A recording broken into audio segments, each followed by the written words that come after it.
Whereas in the political space, we are identified with that we're siloing. We're sorting first to see where we fit. And the whole process is working against conversation, working against identifying and understanding, and look where we are. I think it's less extreme in the nutrition space, or excuse me, in the health space, but not really. It just not really. Yeah, if you go to some of the conferences and you kind of listen to some of the lingo, or if you go on social media and you listen to some of the lingo, it's very much that those people, that those vegetarians, those vegans, or those carnivores, right? Yeah. Yes. Yeah. So, somewhere in here it says, does there have to be a they so we can have a we? That's a really good question. And I think what she's trying to do, for those who haven't, first of all, I really recommend this book. Martha, it was just fascinating. And Jen, you picked out the most surprising fact almost with the Newt Gingrich changing the participation in changing the work week for our representatives for the Congress. I don't know what the date was. I think it was in the 80s, so that they were only required to be in DC for 3 days, and then they could be home for 5. And there are advantages to that. They're back with their constituents. But my early understanding of Washington D.C., were all these Sally, what was her name, married to the editor of the Washington Post. I can't think of her name, or Ben Bradley, married to Ben Bradley, and she had all these dinner parties for different. I mean, Martha, do you remember that stuff? Dinner parties for Republicans and Democrats, and it was a social scene as well. And there was people were friends, knew each other, even though they had very different politics. So, but that really jumped. I never was aware of that. It seems a fairly important thing for everybody to know, in my opinion, that that has changed. But yeah, somebody else, go ahead. I've got other things to say, but I'll wait my turn. Paula has her hand up. Yeah, hi. Well, unfortunately, I haven't read the book, but just want to say an opinion, because I don't know what the book says. I think the Republicans are meat eaters, the Democrats are vegans. This is in my head. I don't know the statistics exactly, but what I wanted to say, I was having a coffee today with a huge group of Purdue Women's Club women, and you cannot believe it. It's a coffee hour, 2 hours, but they're eating sweets like there is no tomorrow. I've never seen anything like that, and I couldn't resist today, because I said, I'm going to host, but I don't eat anything of whatever I see here. I don't even know what the heck is that. Even the bread that they're eating is, I don't know, has confiture or marmalade inside. I don't know what it is. And all those things, and we are there to have a coffee. I mean, it should be political. It should be, and I couldn't resist to say, wow. I almost became diabetic when I moved to America, and I can tell you why when I'm looking this table. And people were quiet, they didn't react, but everybody but me had something from the table. Everybody. Even some people had some fruits with yogurt, but the yogurt is fake yogurt, you know. This is the sweet yogurt with whatever. And I was shocked, and they asked me, oh, so what are you eating in Europe? And I said, if I had a breakfast as a child, I remember having eggs and bacon. That's it. And I believe here it's very common in Republican circles to have this as a breakfast. But yeah, so this is what I wanted to share today. Well, that actually reminds. So there were a couple of things, and there was another thing in the book. I don't remember exactly where it was, but it was where they were telling a story, and I can't remember whether it was someone she knew or her father, or where they were in some kind of a setting, and it was her father, because her father was very conservative, and somebody he knew started making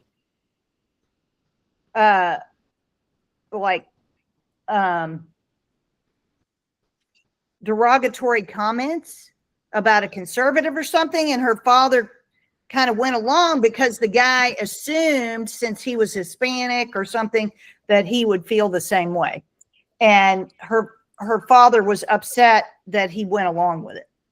And so I was actually in a women's business group in Colorado, and we occasionally had book clubs. But I had noticed over time, as I was going to these meetings, that there was what I call group speak, where it didn't matter whether the subject was something political, if it was the climate, if it was a book, if it was a social media person, anything about it. The term "we," when anybody was talking about it, it was like there was a silent agreement that we all collectively agreed on our opinions about all of these things. And the group had decided to do a book, and I don't remember the name of the book, I'm sorry to say, but it was a book about racism. And the vast majority, actually, I think 100% of the women in the group were actually white. And most of them had grown up in urban areas or out west. And there was one other woman in the group, and me, who had grown up in the South. So we started having this conversation, and it was this "we" language, and they started talking about all of the people in the southern states and how horrible they are. And I was like, I actually started to cry, because I said, as a child growing up in a southern state, as a white child, I experienced racism from my grandmother, who refused to come to my dance recital because my dance partner, Ashley, was a young black girl, and my grandmother wouldn't come, and it made me cry. But it still upsets me that people think that coming from the South, that we're all horrible people, because it's not true. Yeah. And this sort of collective thinking of, I'm sorry, but it still hurts my feelings, because No kidding. you haven't grown up in a place like this. You have no idea how complex the issues are. Mm-hmm. And it's very, very, very complicated. Mm-hmm. And, that's just one example of the complications. And, and it shaped me so much to understand how terrible, that behavior by my grandmother was. And, it's a very different place than where I grew up. But what stuck out for me was being in that book club, and the fact that everybody thought everybody should think the same way, that they did think the same way. It was like a group think. And I was like, I don't think I can actually speak my mind or be myself, because the assumption is I'm like all these other people, and I'm about as unique as you come. You know, like nobody's opinion is going to be my opinion, and nobody's had the life I've had and the experiences I have. So I have perspectives on a very broad number of topics because what has touched my life. And, you know, so I always approach things more with a curiosity, because like you have no idea like where somebody else is coming from, what they've experienced, what's formed their thinking, all of these things. And, you know, we just make all these terrible assumptions about people. The other thing in the book that I thought I found interesting but disappointing is they had this, she did that values thing. And, you know, there's a lot of values missing from that list. You know, it boiled it down to 1, 2, 3, 4, 5, 6, 7, 8, 9, 10 values. And I remember when I started the company, I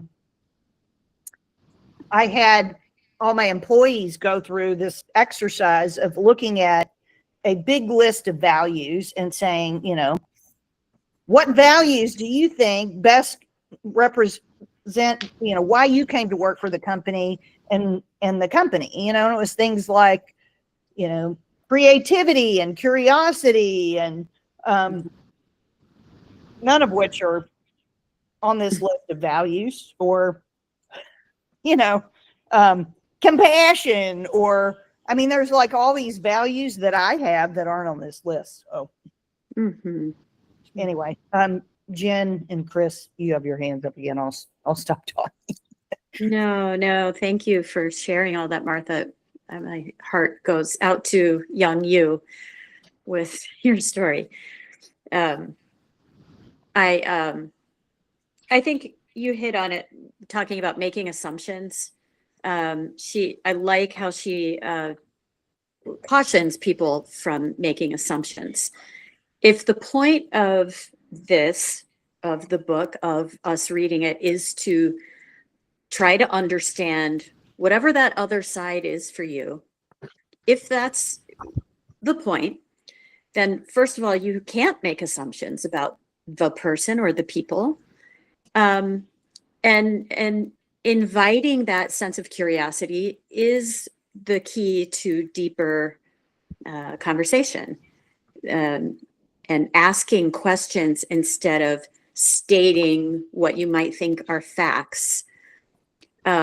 Chris, it's interesting how you brought up nutrition, and we're talking about politics, and now in real life we're seeing this merging. And maybe it's always been that way, but it's right in front of us now. And so I guess with that, Martha, my question is along the lines of, you know, how much data can we rely on? I mean, there is a point with diet where data is just a fact. Your blood glucose is what it is. So we can be judgmental maybe about eating bread with Nutella for breakfast. Yet, you know, I hosted long ago when my boys were little kids, we had a foreign exchange student from Switzerland. She literally started her day with bread and Nutella every day. And like, she was an athlete and just this most beautiful young lady you've ever seen. Talented piano player, played volleyball, like just amazing girl. Like, I'm not going to be the one to say, hey, your breakfast really stinks. That's bad. But, you know, like, at what point can we, as people interested in health and nutrition, as a coach, I'm always searching for the person's why behind their choices and their, you know, their values. But then there's data. And I would like to be able to say, hey, here's what we should look at. Maybe you should slap on a CGM, or maybe, you know, prick your fingers. Let's get something solid. Not everything is fuzzy in nutrition. A lot of it is. But where do you fall with that? And sorry for the long-winded circular question, but No, I mean, it's interesting you asked the question about, because I am rereading this book here, The Extracellular Matrix. Okay. And Ground Regulation, Basis for a Holistic Biological Medicine. Anyway, it's very interesting. But it has a chapter that I was revisiting. I think I was talking to you about this, Jen, on our call, that let's see if I can find the puncture phenomenon. right. So it has, speaking of data, it has all this unbelievable data about how a tiny puncture of the skin changes all these different things in the body through the extracellular matrix. So then I was thinking, okay, so you're pricking your finger to get your blood sugar. That has an effect on all those readings. Or you're sticking a CGM that has a permanent prick in your, so you have a permanent puncture wound. What's that doing to the measurements and all your, so is it really a ground truth measurement? I don't know. But is it, I was thinking about that too, as you know, when we're talking about this, I know there's a slight cortisol response when I prick my fingers because it hurts. Yeah. Because if I have that little safety feature on, I don't get blood. I have to have the safety thing off so I can puncture deeper or harder. And it hurts. So yes, that has to have a little cortisol response. And it said for up to 24 hours after the puncture wound, you take up a lot more iodine, which I thought, that's weird. Huh. Doesn't that seem weird? Yeah. But if it's consistently painful, if it's the same cortisol response, then it's data relative to itself. Maybe. Maybe. I don't know. Yeah. With that, do you not recommend finger stick blood glucose testing then? I'm not saying, I'm just saying I've been rereading it, and it, and with this, all these new learnings I've had with Dr. Ninham over the last year and Hans Vink about the glycocalyx is, it's like, it's changed my perspective on so much, because like that's the main communication thing throughout the whole body. And so, if a tiny puncture wound impacts that, Yeah. I mean, everything impacts it. So, and I do think it is useful to get some readings at some point in time to understand how your body is how your body's reacting and metabolizing food, and what your blood sugar is doing, because we do know that high level of blood sugar is going to cause glycation, and that's going to cause elevated HbA1c and inflammation and all kinds of downstream problems. So, right. So but there are objective things. Do you have to measure that to know that you probably shouldn't be eating a bunch of sugar? Yeah, I think some people listen to data better than they do advice. Yeah. But I don't know. Chris, your hand is up. Yeah. Kind of jumping back to your mention, your experience of assumptions that were made against you at the meeting with the women, or about your culture, or about where you were from. One of the chapters in the book is when she's talking about people is assumptions, and it's very and she uses a really interesting example. The New York Times had I guess it would be considered a feature. Just a second, let me find the place. Oh yeah, they had a quiz. The New York Times had a quiz that demonstrated how poorly people predicted other political affiliations based on the contents of their refrigerators.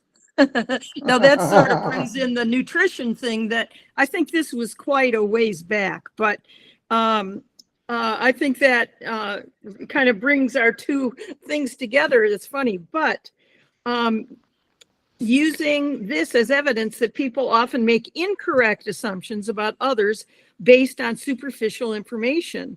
And she introduces the concept that people are, I love this, that people are mysteries instead of puzzles to figure out, which is so much more respectful of other, I think, to think of someone as a mystery and to think in terms of, let's see, here's another thing that kind of goes with it that I wrote down.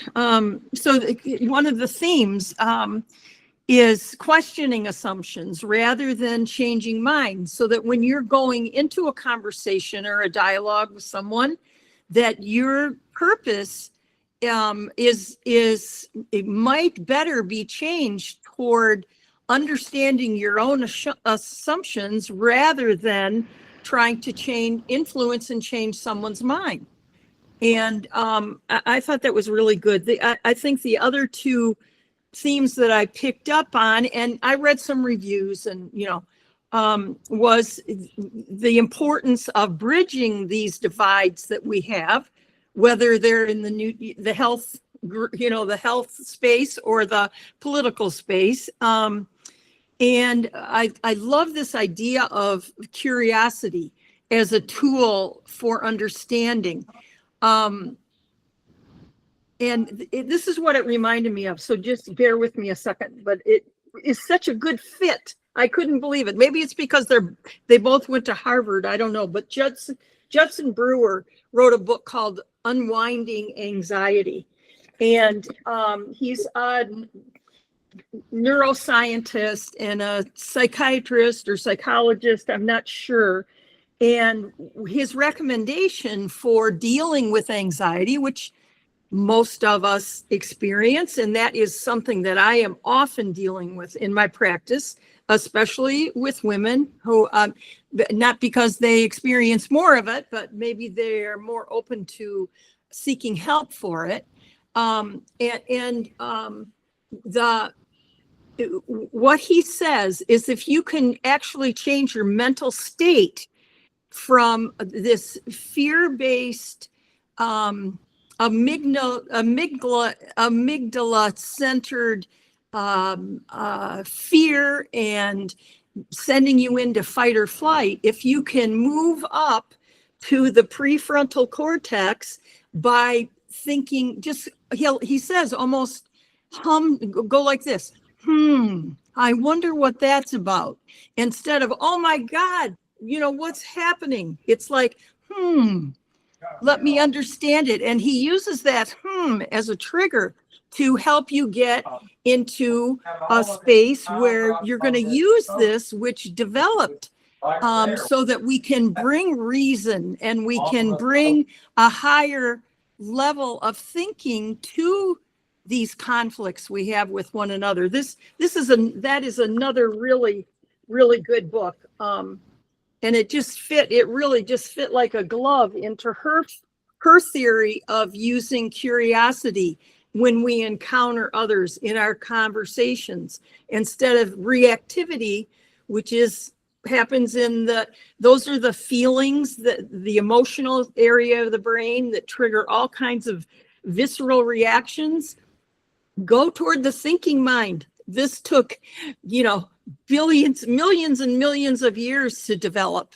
And here it is for us. But I thought another thing I just wanted to share about the book that I thought was so interesting is that it's really got a sort of a spiraling development, one chapter following the next, bringing up the chapter before, so that by the end, when she's dealing with the final chapters, and she's talking about clarity and openness.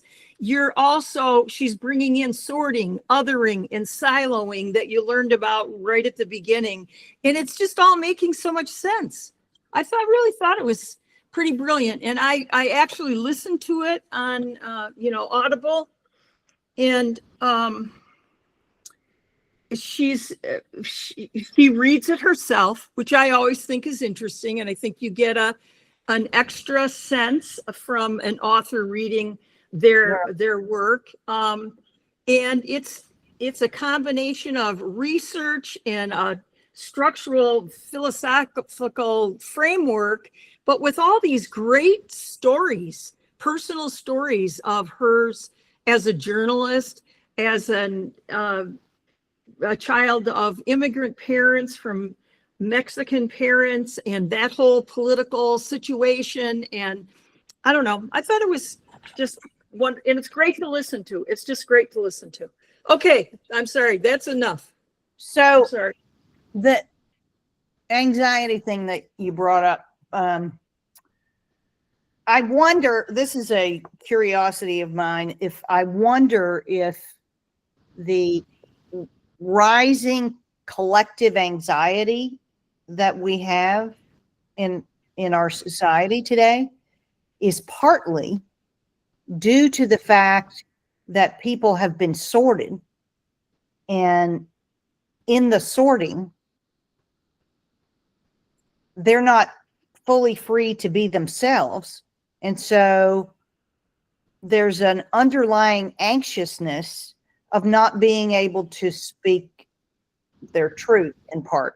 And I say this in part too, because one of the things I wanted to share, I've been on the road for 10 days, and one of the conferences I went to was a conference called Healing ALS.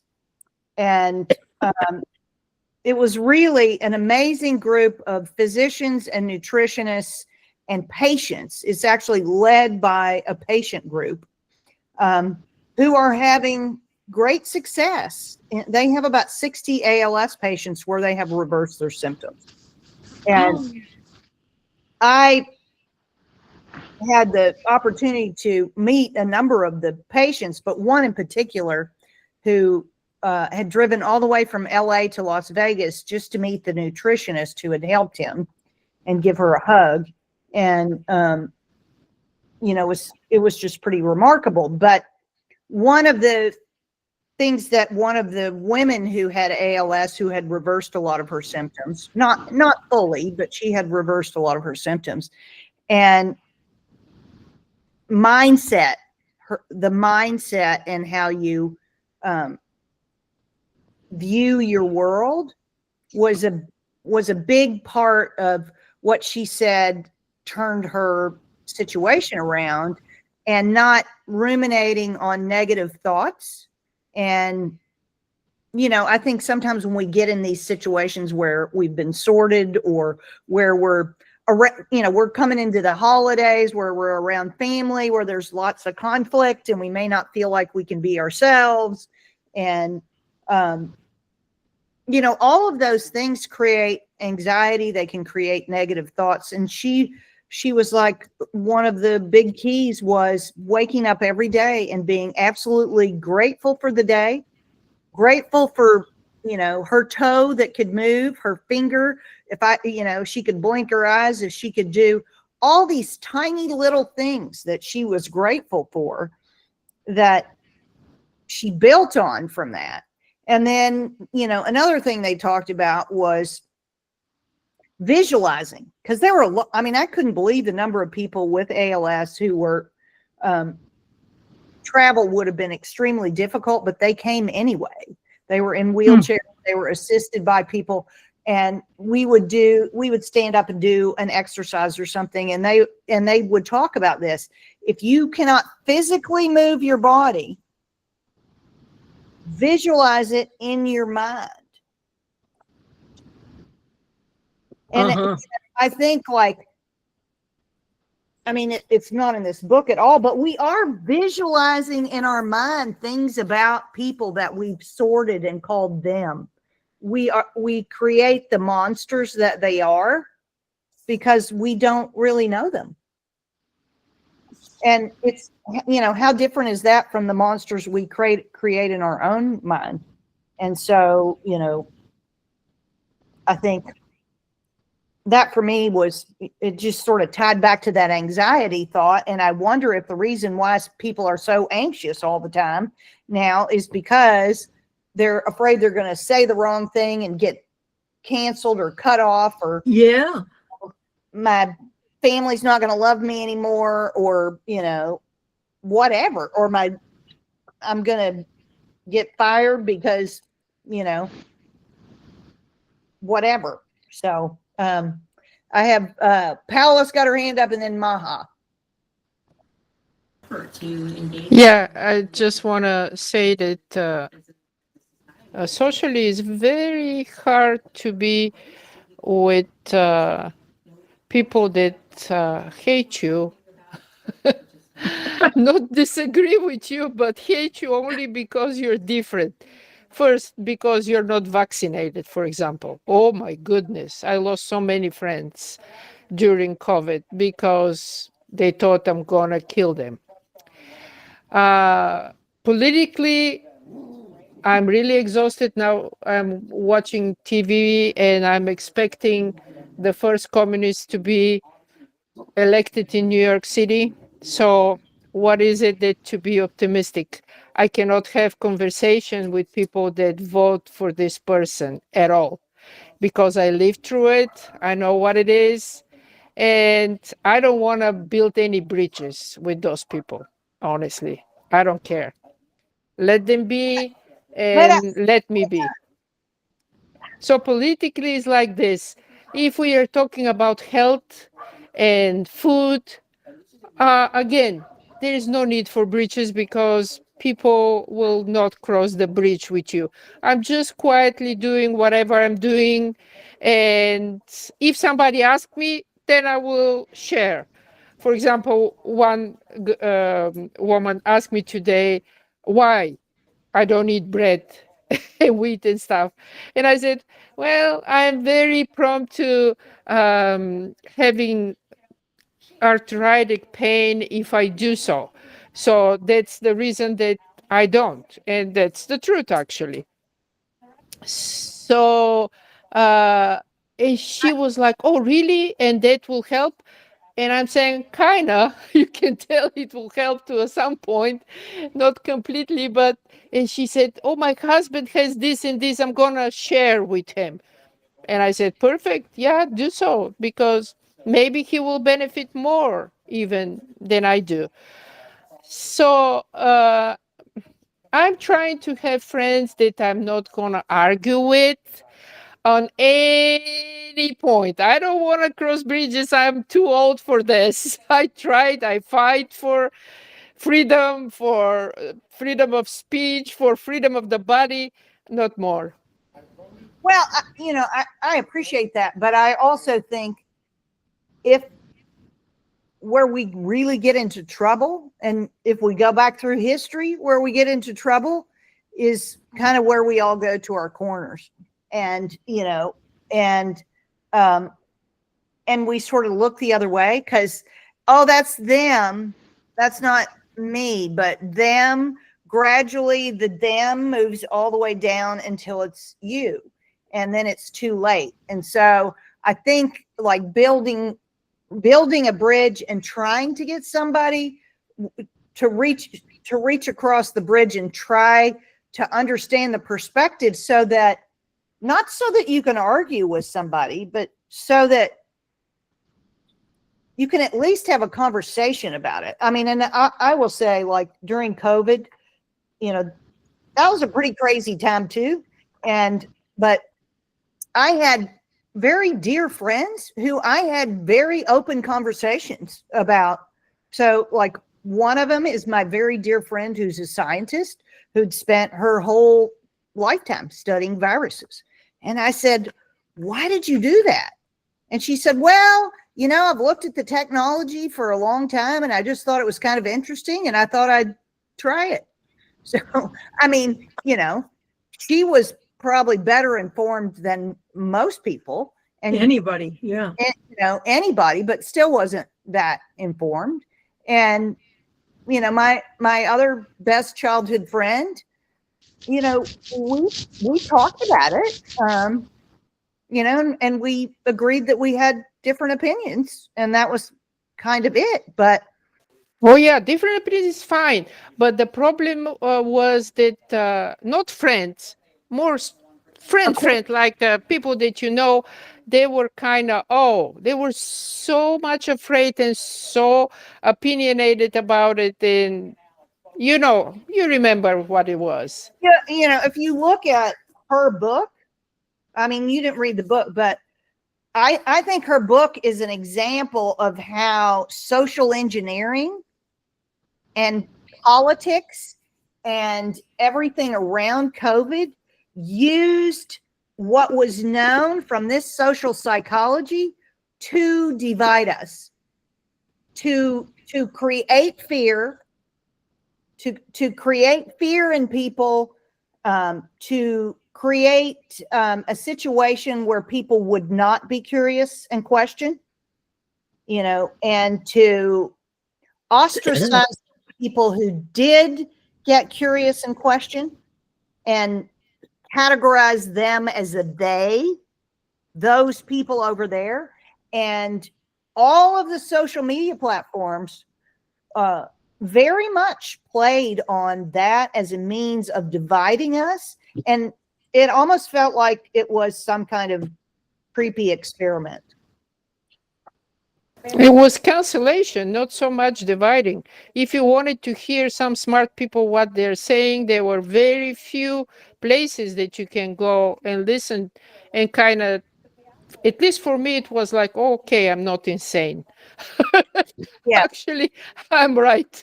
But it was scary time because I'm not biologist. I'm not this and that. It was just a gut feeling, honestly, for me to make the decision.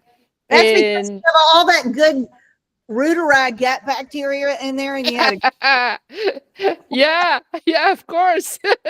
I wonder if we could sort the people who have Reuteri and don't have Reuteri, because doesn't Reuteri make you more tolerant of other people's opinions? So maybe those of us who build the bridges are the people who have more Reuteri in our guts. Yeah, but I think there is a downside to oxytocin. I think oxytocin allows you to connect with your people, but that brings an us versus them to it. Dr. Davis did a little talk about this, and it was really fascinating that hormone has a dark side. Wow. It's only connection with your people. Connection with your, yeah. What and how did he classify your people? That's the question. This was a while ago. I'll let me see what I can dig up on. Yeah, that. see what Yeah, that's fascinating, Mama's Jen. on her hand up. Maybe the tribal nature that is evolutionary, that's wow. Yeah. Interesting. I'd like to know more about that. First of all, I'm delighted to see you all. I had missed you. So it's good being with you. It's good to have you back. Thank you. So,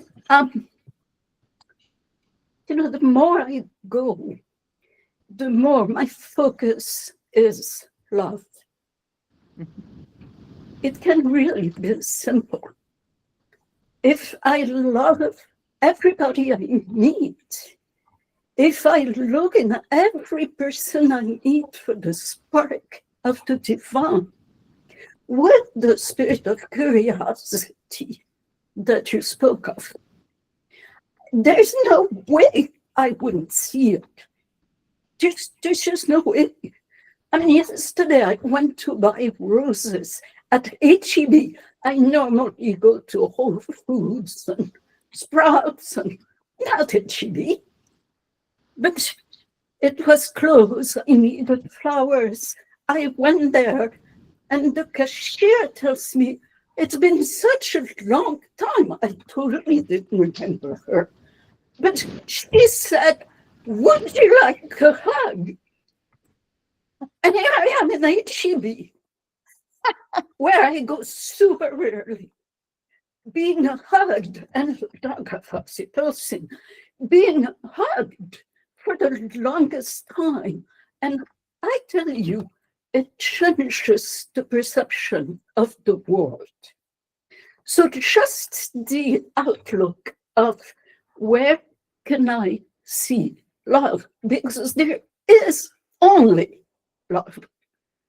Where can I see love? And change my perception of enmity, specifically with food. Because that's the killer.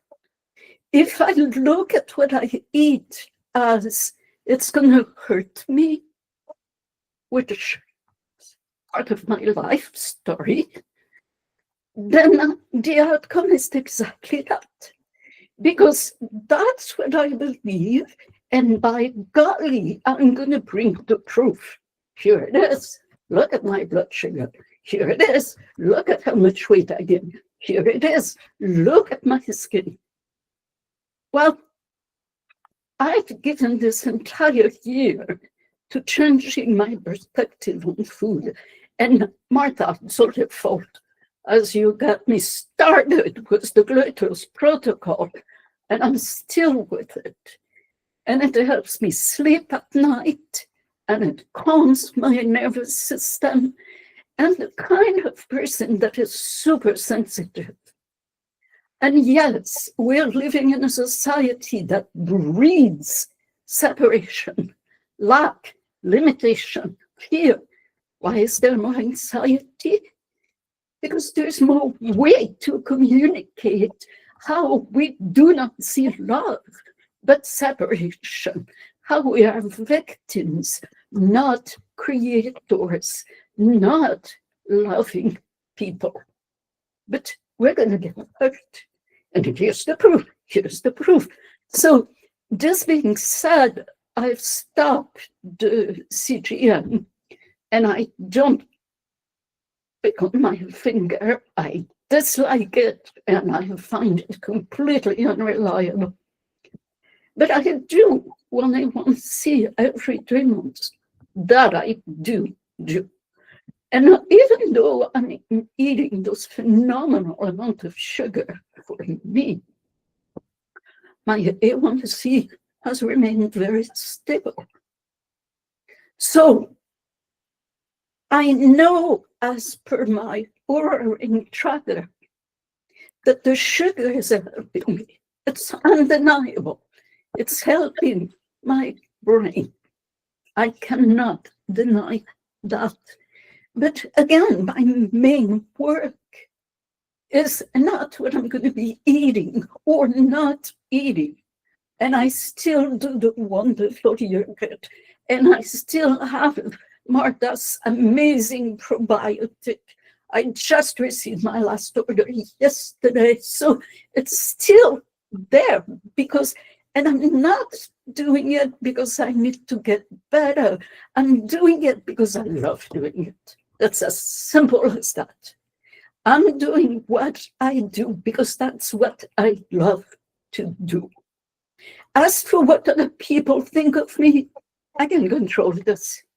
So if they don't like me, what I do is I send them love. And I send them more love. And I send them more love. And that feels really good. And in terms of diet, one thing I started to do, which I find life-changing, is I eat in the dark. So my eye mask, which I use for sleep and meditation, I now use it when I eat. Wow. Okay, that's very interesting, Maha. Wow. Tell me more. Eat in the dark.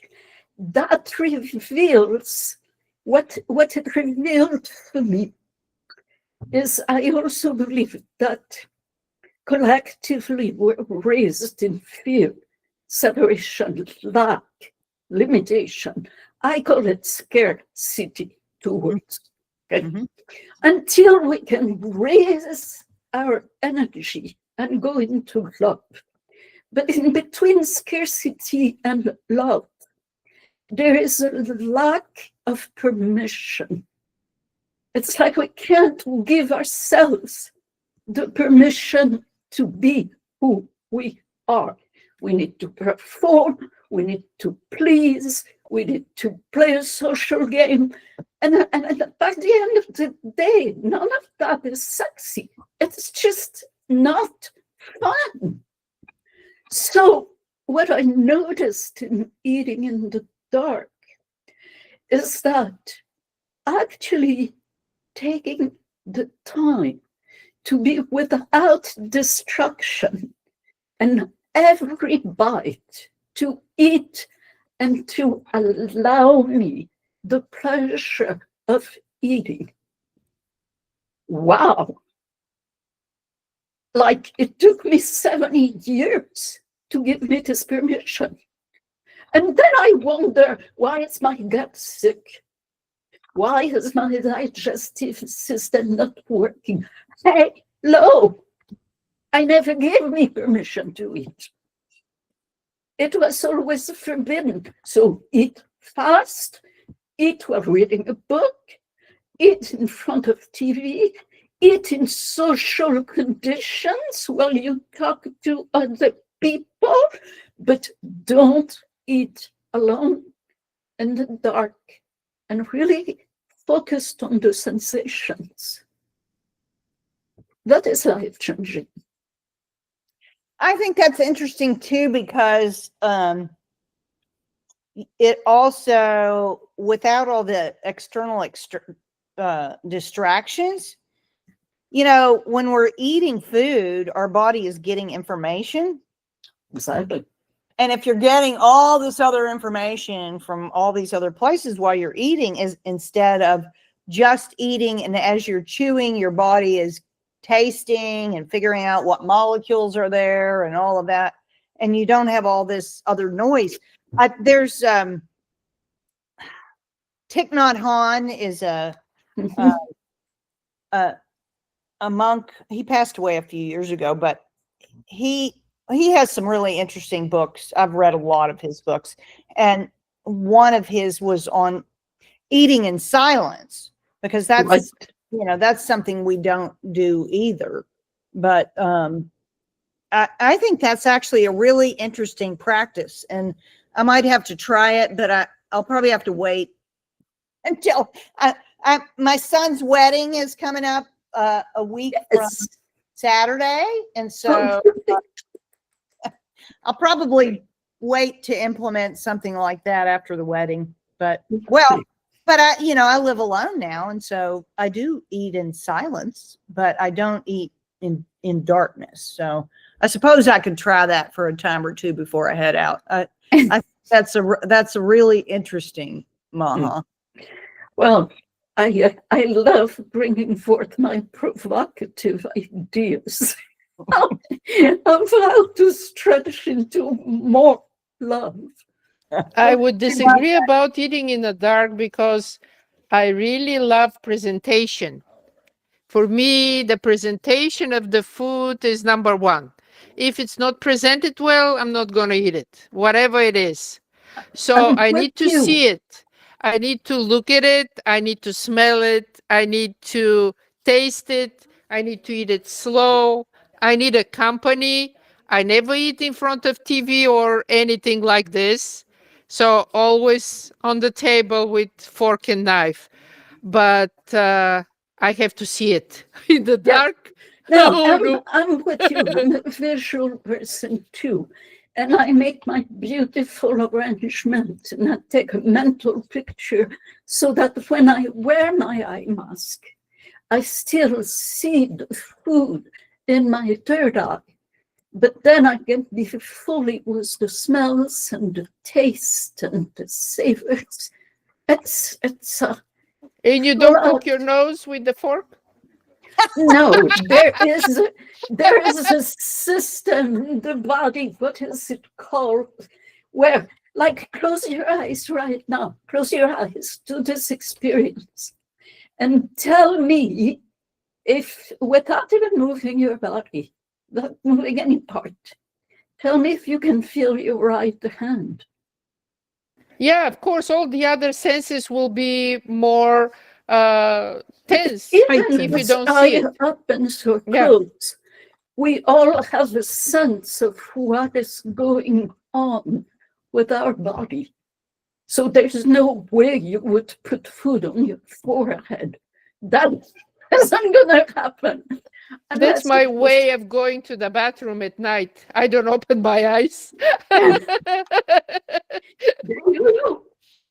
natural sense of direction.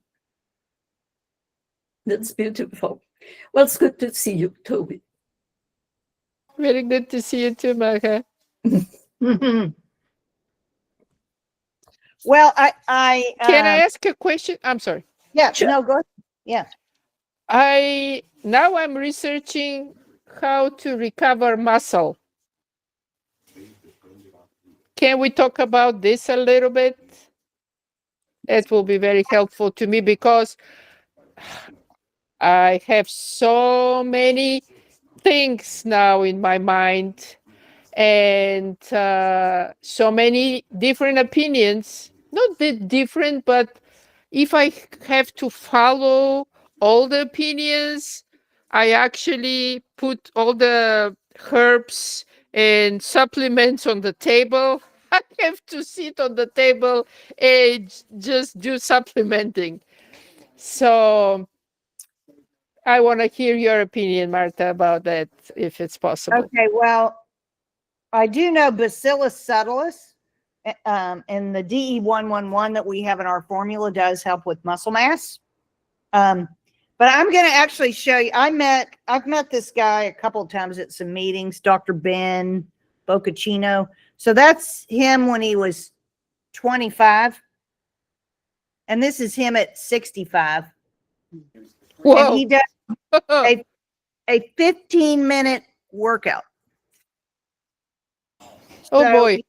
He's very focused on Lifting called- weights or something? it's called the SMART plan, and it's he has a couple of ways you can do it. You can either do it with the exercise band, with the resistance bands, with weights, but it's a very limited set of exercises where you're working those big muscle groups, and you're working them all the way to fatigue.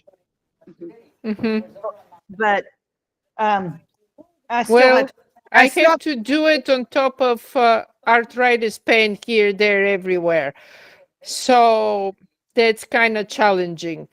And that's why I'm more concentrate exercises. I do the movements that I can to avoid the knee pain and the back pain and whatever, all the pains. But my concern is about the muscle that actually on my leg that I cannot recover. With exercises, with supplements, I'm going crazy about this muscle. Which muscle is it? It's my left leg, basically the thigh of my left leg. It's hurting all the time. Like your and quad? it cannot recover. The thigh. It can't recover from when you exercise, or it can't recover from a trauma you had, or what do you mean it can't recover? Well, now I have arthritis on both knees and on the left hip and 2 bulge discs. I'm kind of ruined from the point of view of arthritis here and there everywhere.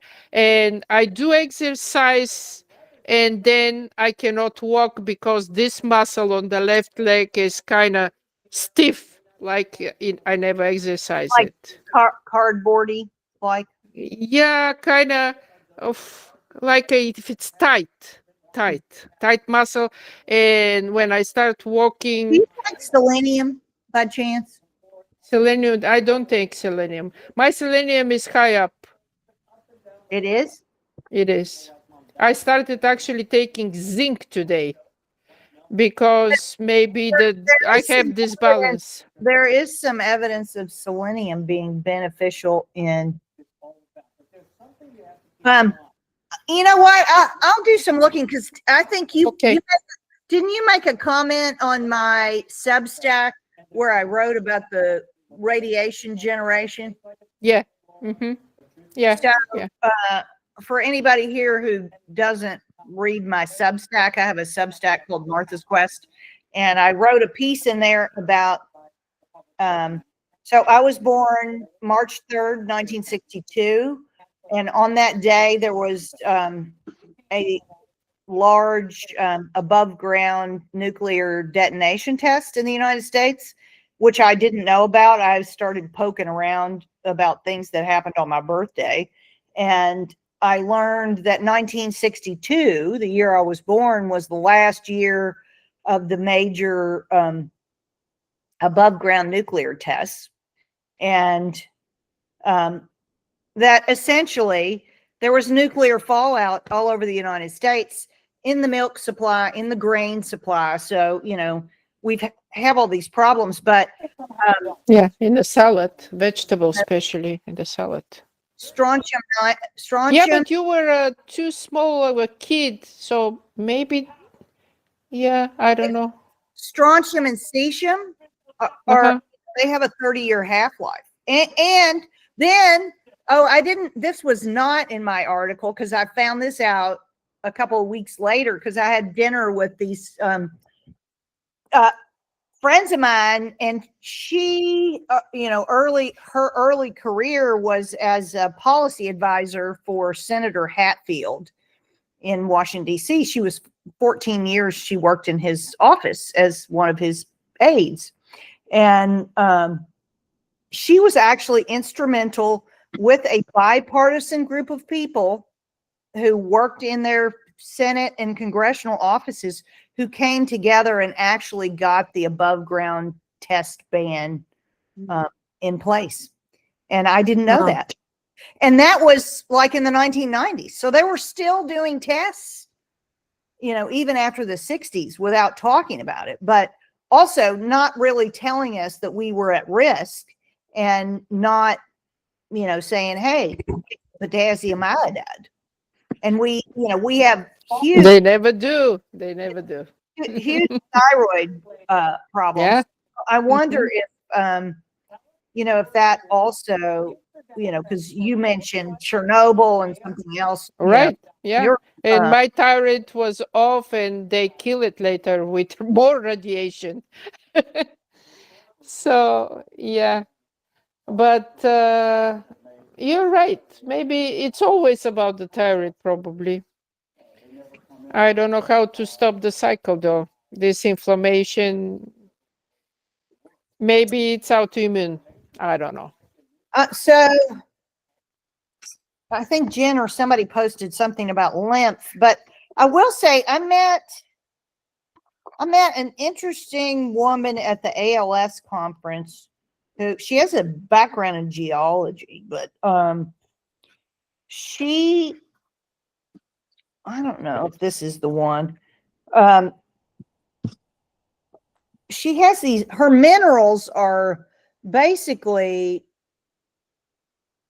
powdered. She crushes gemstones, which have all the different elements in them. And you can apply them topically with aloe vera. I'll go grab one and show you.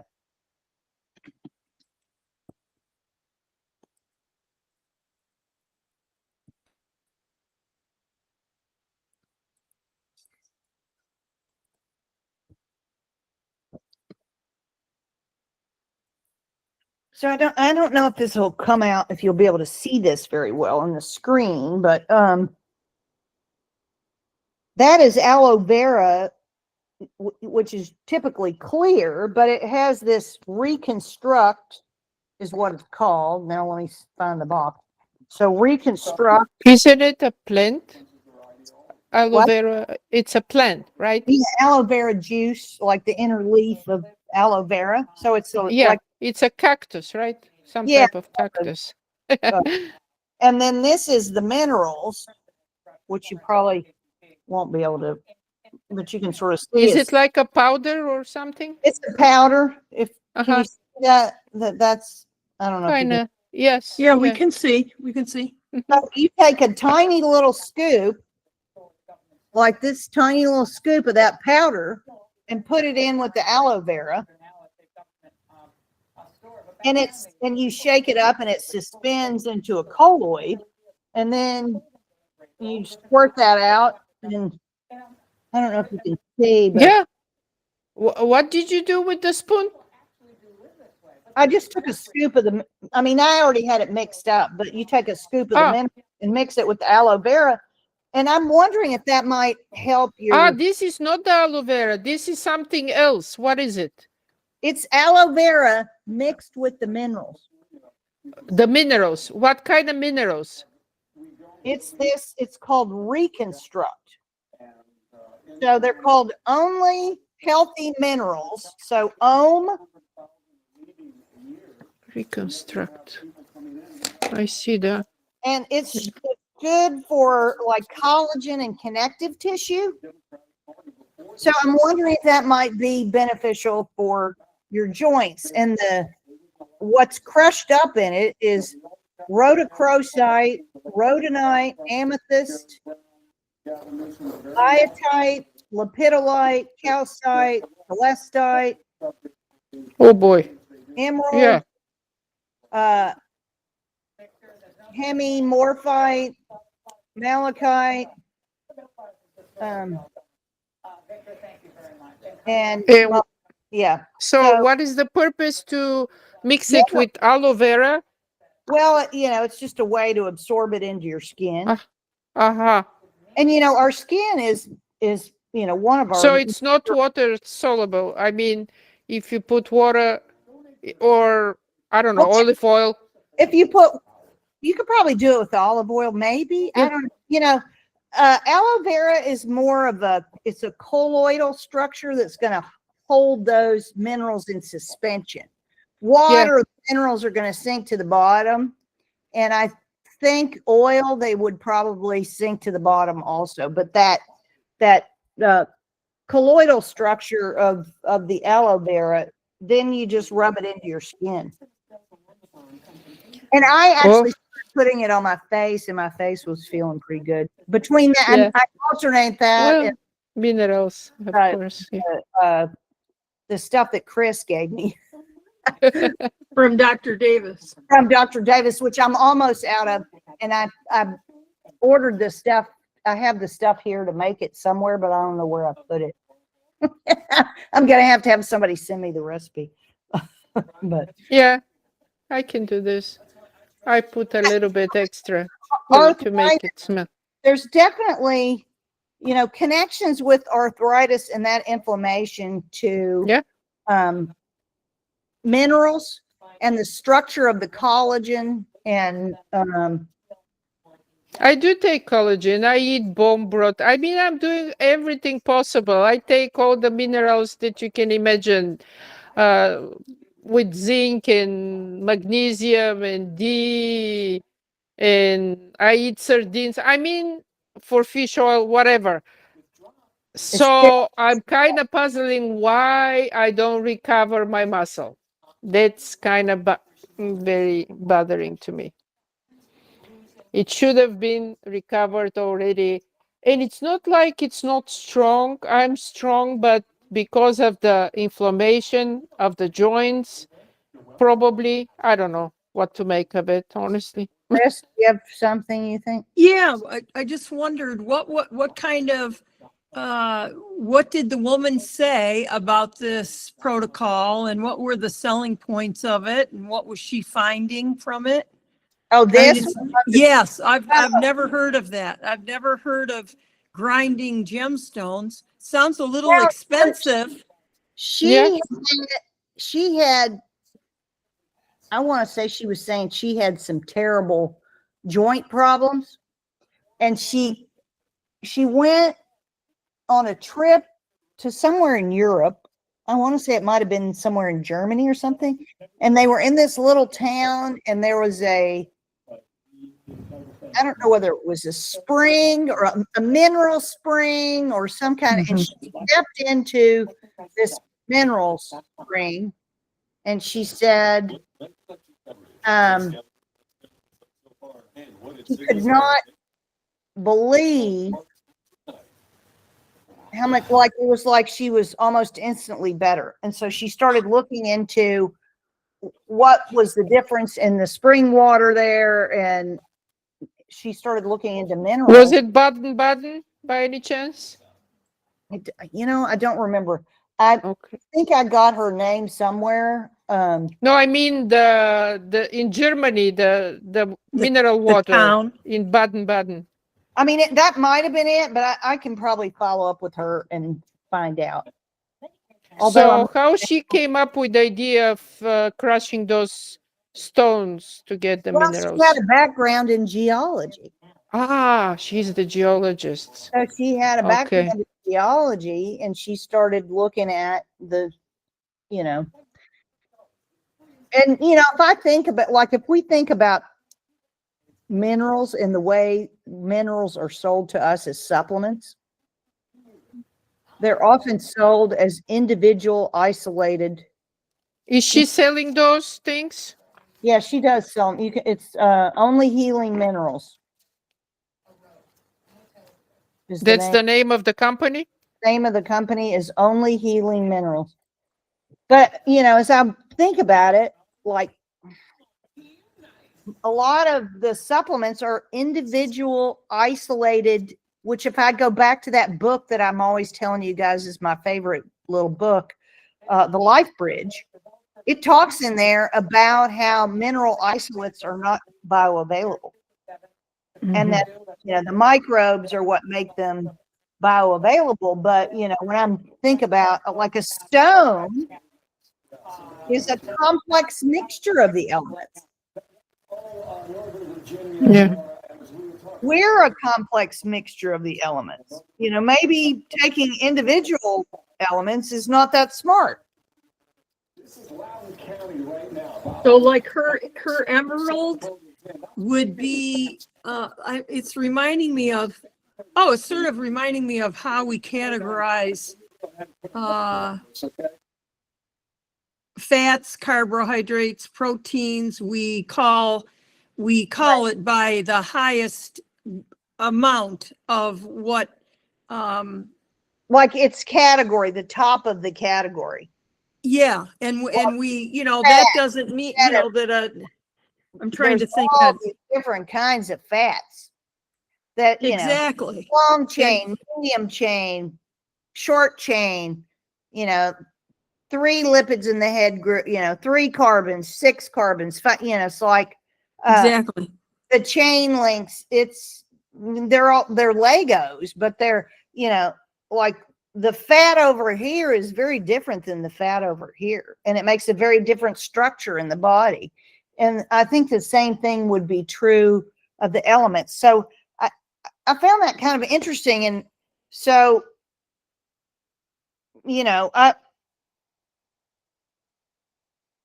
send me your address, Toby. Maybe I'll just. Somebody wrote a lymph congestion. Yep. Who wrote lymph? that? Yep. Yeah. Is it? Do you have one of those jiggler pads, or I do. Do you do that? I haven't done this recently. Huh. Well, that's a great suggestion. And I would that's say a great suggestion. Yeah. Find somebody around you who does lymphatic drainage massage and fascia work, and have a fascia massage on that muscle and get some lymphatic drainage work. Oh, how it's done? Is it painful? It's probably not the lymphatic drainage is very, very, very gentle. It's very gentle. Now, fascia work is not that gentle. I think Sharon maybe has. Sharon, you want to unmute? Yes. Okay. Can you hear me? Yes. Okay, good. I was just thinking about what you were discussing with the minerals and the skin absorption, and wondering about it because the stratum corneum is so impermeable that it's very hard for anything to get through unless it's like nanoparticles. Like so, it's it's I don't know how fine this dust is, and how deep this could penetrate. So just something to consider.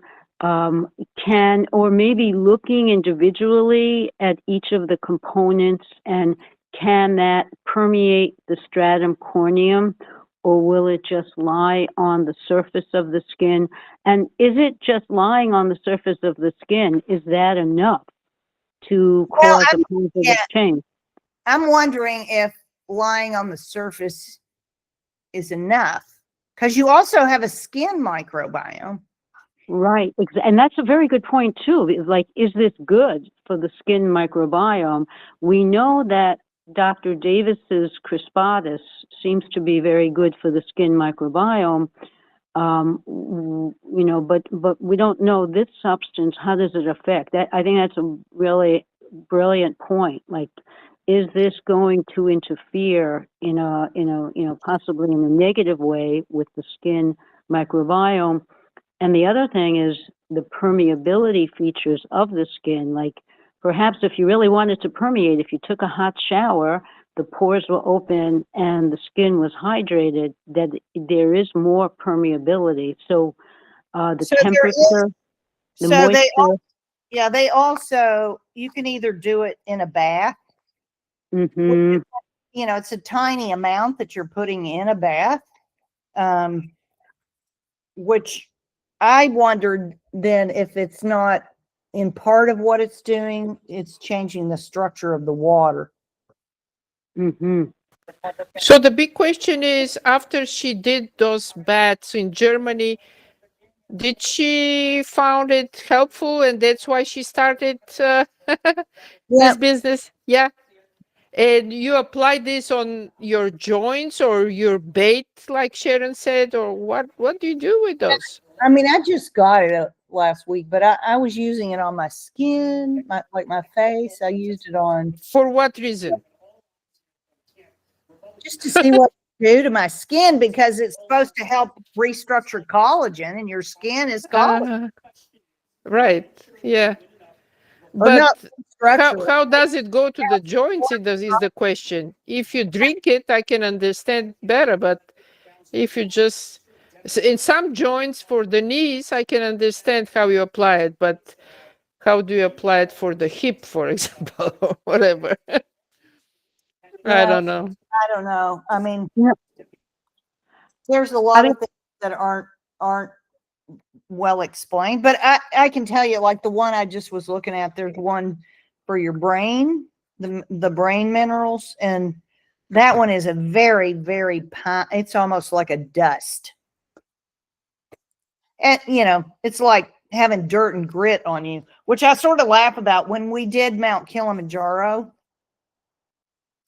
and of course we didn't take a shower for 7 days, so we're outside climbing the mountain, drinking water out of the water that's flowing off the mountains, and there's rock dust everywhere. And so most of the time your water kind of tasted chalky, gritty, because it had minerals in it. And then, when we got off the mountain and went to take a shower, I mean, there was like, we had to wash and wash and wash and wash. There was so much layer of dirt on us, of dust from the rocks from the mountain. So like, we got a super duty dose of minerals on that climb. And like, you think, I mean, 100 years ago, we weren't taking a shower every day. So, and we were outside in contact with the soil and the minerals and we were living very different ways. So I'm certainly not afraid of my skin having minerals or crushed rocks on them. as In Bulgaria, for example, people go to certain water springs where they have baths. So they take baths and they kind of, it depends what kind of condition do you have. Do you need to drink it, or do you need to swim in the pool for it, or et cetera, et cetera. So it's a very popular method of healing. And people do have positive outlets from there. So mineral water is something, and the dust, you should have collected the water and keep it. yeah. You know, I wanted to say something along those lines because I do think there is a lot to the mineral story, and there is a French brand of skin creams, Aven, with eau thermale from the mineral springs, and it's incredibly soothing to the skin, so much so that when people get laser treatments and they take away the outer surface of the skin so the skin is burning, this product from Aven, Avene, called Cical-Fate, plastic surgeons and dermatologists actually recommend that people put this on their skin after these laser treatments, and it relieves the pain. And one of the important ingredients is this is from France. These are special springs with special minerals. I mean, it also has copper in it, which can be very healing to the skin. But I do think there definitely is something to this. I'm not sure how. Well, in the laser treatment, I guess the stratum corneum may be permeable because they've removed the outer surface of the skin in the treatment. And then the skin will grow back younger and much better looking. But even in skin that's not been treated or is not inflamed, perhaps there is a purpose. If the skin is inflamed, it's going to be more permeable. And so maybe that's another thing that, you know, if maybe this is soothing and healing to inflamed skin and more effective. But there are so many conditions that affect the permeability of skin that I think it's probably worth looking at all of this and looking at each of the minerals individually to see if there's scientific evidence about how these affect the skin and healing and you know, I'm sure they don't have anything on the microbiome, but maybe they have on the pH of the skin. And that, of course, that would be another factor of how permeable, depending on how acidic the skin is. So anyway, just throwing in some thoughts here. So do you know what is the mineral, the main mineral in this Avene? Well, I know it's thermal water, and I know it has copper. I don't know the minerals that are in the thermal water. They come from a special, you know, thermal source in France. Are they? Is this cream available here, or you ordered Yes, from France? No, no, it's available here. If you just Google okay. Avene, I think Yeah. there's an accent aigu on the first E, but you just put in Avene, and Yes, the yes. particular cream Avene. that's so soothing is called Cical-Fate, which I think means wound in French or scar. But anyway, it is very incredibly soothing, even over skin with the outer surface removed. Yeah, thank you. It Yeah, doesn't, you're welcome. but it doesn't tell you the ingredients, though. I mean, it doesn't tell you the mineral makeup of the thermal water, but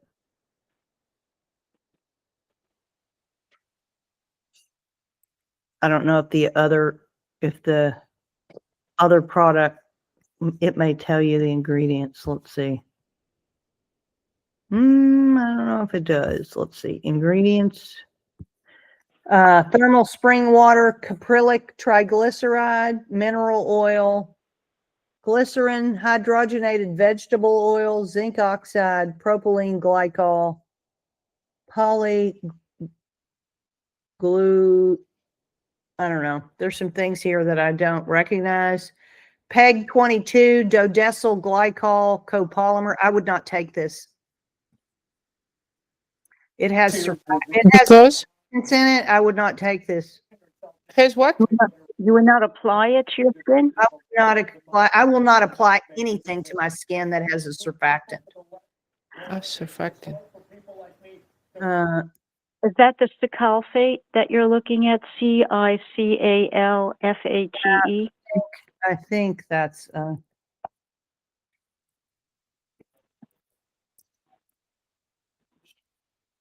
a lot of skincare products are surfactants. Right. But I know people that had the laser treatment, like the CO2 laser, and No, used it. I'm not was saying that it's soothing. not, that it may not soothe the skin. I'm not saying that at all. What I'm saying is when you apply a surfactant to your skin, it absorbs into your body, and surfactants are immunosuppressant. So you don't want to put any surfactants on your body.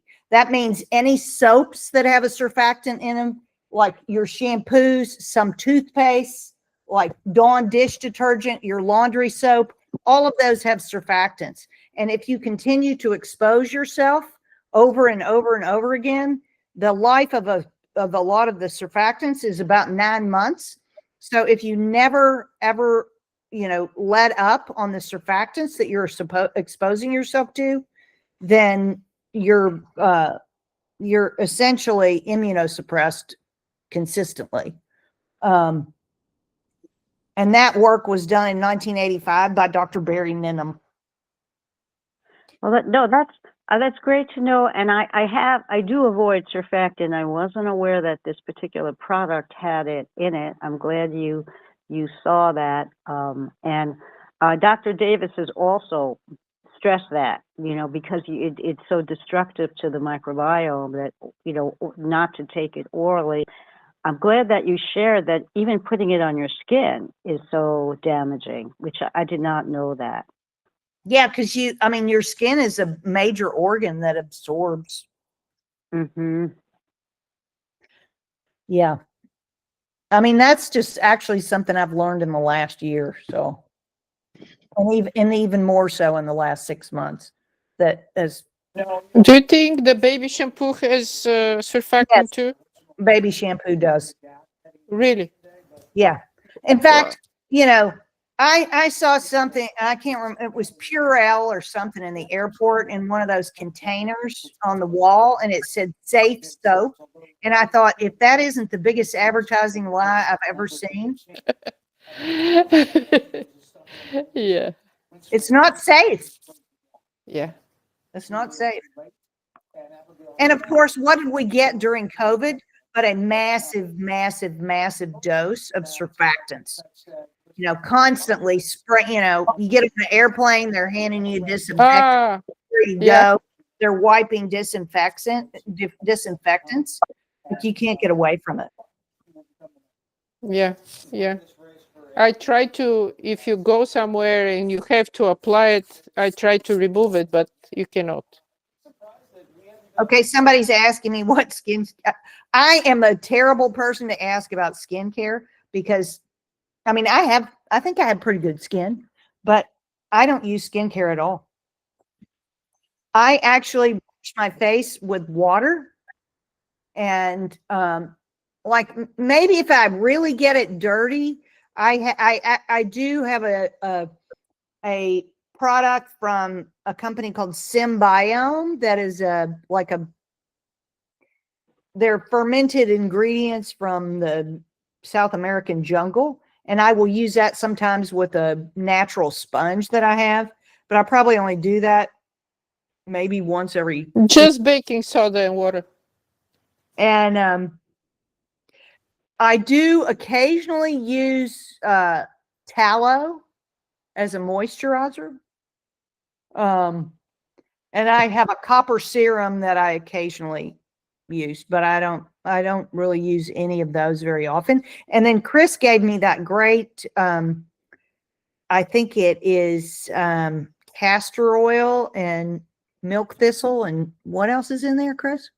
Oh, what's the third thing? Jen brought that recipe up for us again, or somebody did. I'll look for it again. It's What's the third thing? or coconut oil. Yes, Either you have a choice. coconut oil or jojoba oil? Oh, it was, It is Either one. jojoba oil. yeah. But I just wanted to share that a dermatologist that I read had the same recipe, but he substituted rosehip oil, organic rosehip oil, for the jojoba oil because he said it was more healing for the skin because it contains more vitamin C. Vitamin C. I'm actually trying that myself. I can't tell yet if it's better than the original recipe or not. You just add it. It doesn't have to be 3 ingredients. I'm adding orange. What is this? Essential oil or? Essential oil of orange just to smell better.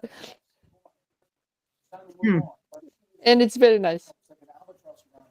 Well, I'll have to look for that recipe because I know we have it somewhere. But anyway, I didn't mean to poo-poo that product because it may be great if you have that kind of treatment, but I'm just I have become a bit of a obsessive about and I've still got to migrate my laundry detergent to something else. What are you using? I was using like Ecos or whatever, one of those, but that has surfactants in it. So I think I have borax. So I think I may go back to just using 20 mule team borax. Is it effective for cleaning? It is effective for cleaning. Yeah. Martha, I wonder if you could do a little 10-minute thing on surfactants next time or sometime in the future. It seems like we've got questions on it and yes. In fact, Barry is supposed to be writing something up for me. And so that's a great idea. I'll do a presentation on that. And then hopefully the black car from Procter and Gamble won't pull up out front and try to take me out. I don't know if I told you that, guys, this or not, but that's actually when Dr. Ninham in 1985 went to Procter and Gamble to show them his research. Oh, this is a really interesting story. So Barry went and presented his research to them, and they said on the way to the airport, "Thank you very much. Be careful in your travels. Accidents do happen." If you can believe that. So this past weekend, when I was at the ALS conference, or I guess it was 2 weekends ago, I was at the ALS conference. I met this lovely doctor, Dr. Miller, who I was talking to him in the hallway about my Parkinson's research and Dr. Ninham, and somehow I don't even remember how we got to the discussion of surfactants. But he said, when I was in medical school, I went to the University of Cincinnati. He said, and I was in medical school in the early 1980s. And when we were in anatomy class, dissecting our cadavers, they came and asked us to take a sample from every organ in the body. And he said, I went back later and I was like, why did they come? I think it was, he said it ultimately, it was Procter and Gamble. And he wanted to know why they had done that and what they were looking for. And he was told they were testing the samples for, I can't remember, but I think it was sodium lauryl sulfate, which is a surfactant. It's in a lot of their cleaning products. And they found it in every organ in massive amounts. So they knew that back in the 1980s, like early 80s, before Barry came and told them it was also an immunosuppressant. So like, think about. So what is the reason to put this surfactant in every product? What does it do? They moved to liquid soaps, it mixes texture. together. emulsifies it. Oh boy. Yeah. It soaps it up. So it's not that watery, you mean? Is that the idea? I have no idea what cleaning products were before that, because it was before my time. But 20-multene borax, all that's in it is sodium tetrahydroborate, which, you know, if you get a little dose of boron, that's pretty good for you, because most people are depleted in boron.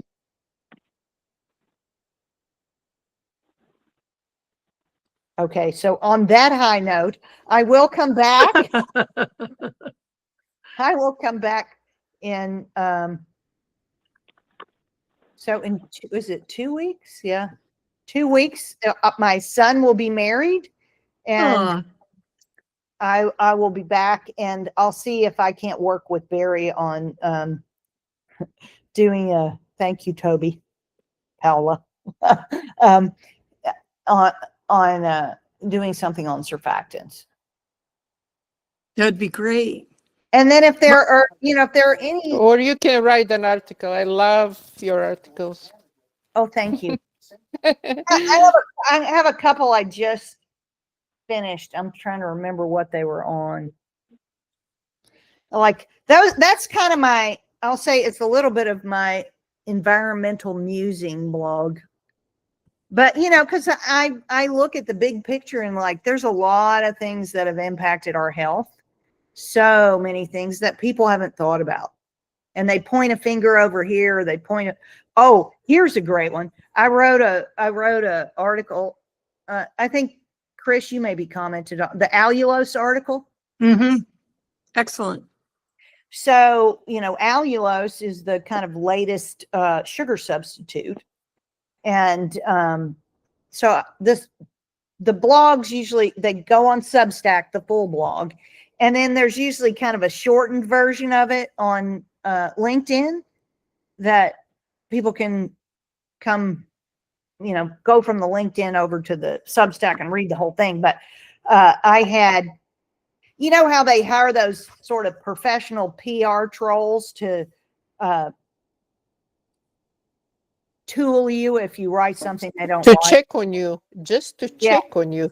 Yes, I had somebody who wrote a comment on the LinkedIn blog that since since my degree is a BS in accounting, that he won't write anything about accounting if I won't write anything about science, because I'm just a citizen scientist and I don't have any expertise to be writing about these things. And I was Wow. like, Oh, the hatred. Oh, the no hatred. idea how much expertise I have. How it is possible that you're smarter than me? And so I actually went out and so I was like, you know, because I'm just asking a question, is like, how do we know that there's not going to be a downstream effect by taking this sugar substitute that is a rare, you know, is a rare sugar, and, you know, starting to pump it out by the ton into our food supply as a replacement. So I did end up going into, you know, my buddy ChatGPT and looking at all the different, so different sugars have what are called carbohydrate active enzymes.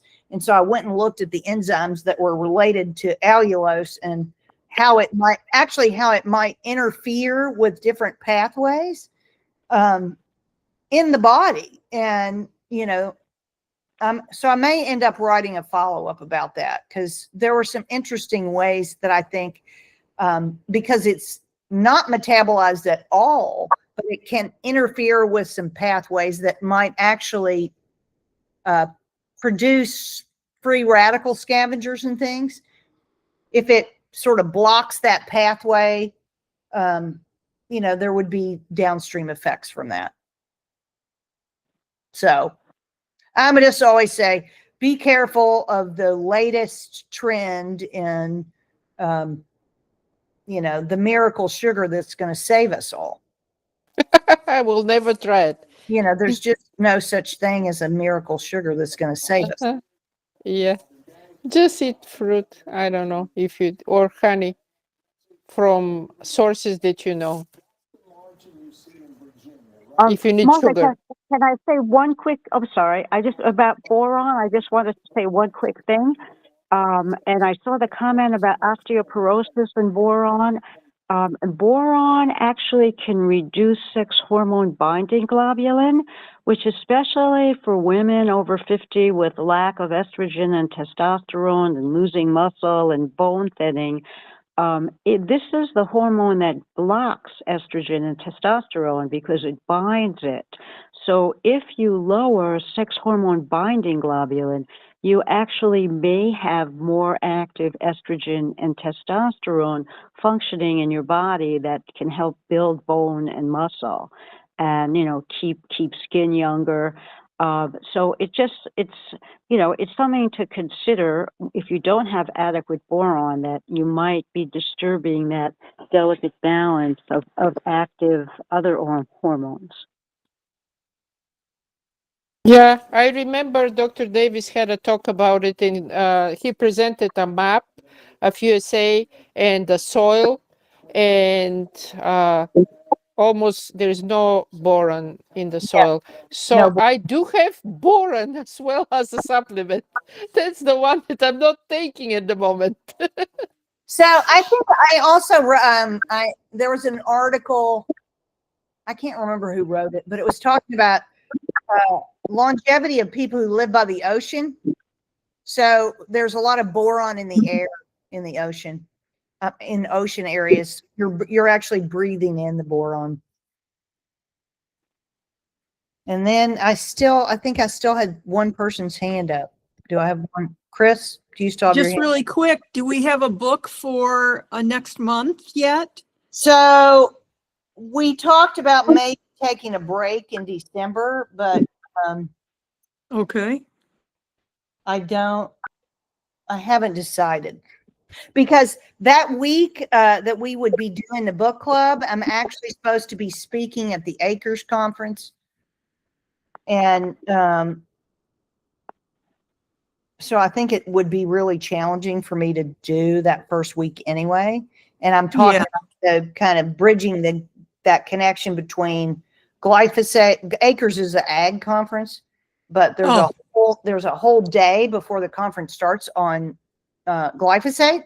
And so I'm talking about bridging between what glyphosate is doing in the soil and how that's depleting the nutrient density of the plants, and affecting these the 3 amino acids, tyrosine, tryptophan, and phenylalanine, and then how that has the downstream effect in all these 3,900 metabolites of the shikimate pathway. So I have my work cut out for me that week. So I think I'm probably just going to not have a book for December. But if you do have books that you think would be interesting, Jen also, I was talking to her about the book she read about the guy. I think I don't know whether it's Ozempic or what, but it's called Magic Pill. And I thought that might be interesting, but I want to read a couple of reviews of it first. And so that might be an interesting one. Well, thank you for this book this time. I just thought it was such a good choice for our times. Here it is election day, and I think it was really an important book. I really do, Martha. Well, thank you. I hope it opens our minds to thinking about, and the other thing I would say, this sorting process, like, I don't know, the sociologists tell us it's a natural thing and tribalism is a natural, but I think if we actually sat down and talked to each other, most people have a lot more in common than they do have differences. And then I also did a kind of a weird, little Martha exercise, because I don't think that the politicians are really that much different. So we're led to believe they are, and we use these words of division, and they pick these very, very polarizing things. So I went and I asked, here was the question I asked. Can you go back over the last 60 years in politics with the switching back and forth of the leadership in Congress between Republicans and Democrats and the switching back and forth of the presidents in office, and find if there were any major significant differences between what one side or the other actually did rather than talked about? And there's really very little.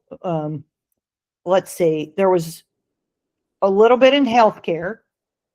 So the Affordable Care Act, and then it pointed out the Inflation Reduction Act in 2022, which I thought was hilarious because we all know inflation was not reduced since 2022. And then it talked about taxes under Reagan, and then 93 taxes under Clinton. But we all know that, nobody feels like that taxes are great.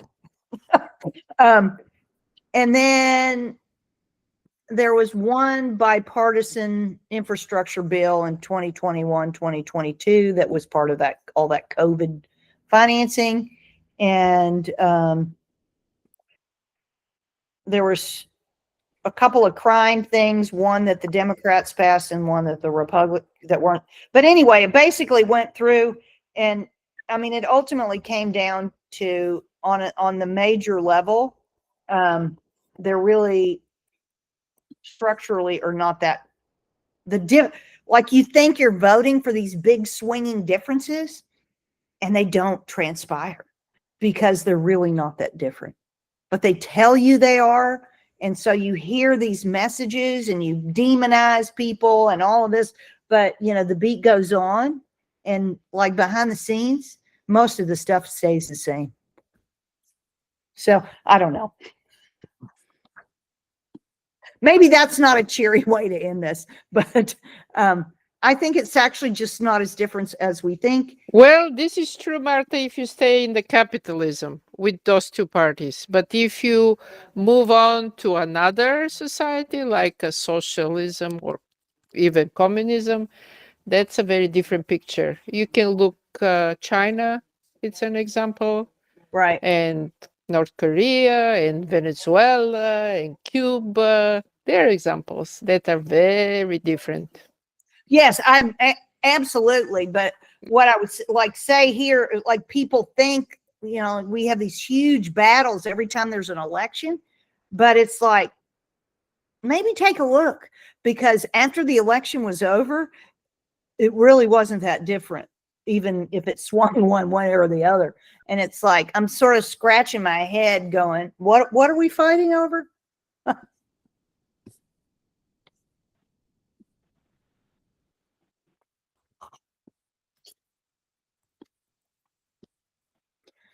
So anyway, that's what I have to say. I hope we learned something from this, and that, and Maha is right. Love is the answer. And Oh, yeah. we got to love everybody. And that is the hardest thing of all to do, especially the people we don't particularly like. And so I'm actually practicing gratitude for the, you should do it every month, but my November meditation practice is on gratitude. And part of the gratitude, you get up in the morning and you're, grateful to, for these little things, your feet, your body, your all that. You're grateful for, different people in your life. And then you've got to be grateful for kind of the hard people who teach you lessons. Uh-huh. And, sometimes those are the best lessons, is the hard people. And it often will reflect back to you something you don't like about yourself. Oh, yeah. Everybody needs to be challenged. There is no perfect one. Yes. No, nobody's perfect. Nobody's perfect. Yep. But I love you guys for coming here, and I always enjoy these discussions, and just means a lot to me to have this group and to be, Fantastic group. The best. you know, The we're best. able to be ourselves. We do have some quiet people who don't talk very much, but occasionally, and sometimes they pop Now in. they listen. Tomorrow they're gonna talk. Yeah. So we'll have some new talkers next time. So thank you and have a great night. Thank you very much too, Martha. Thank you.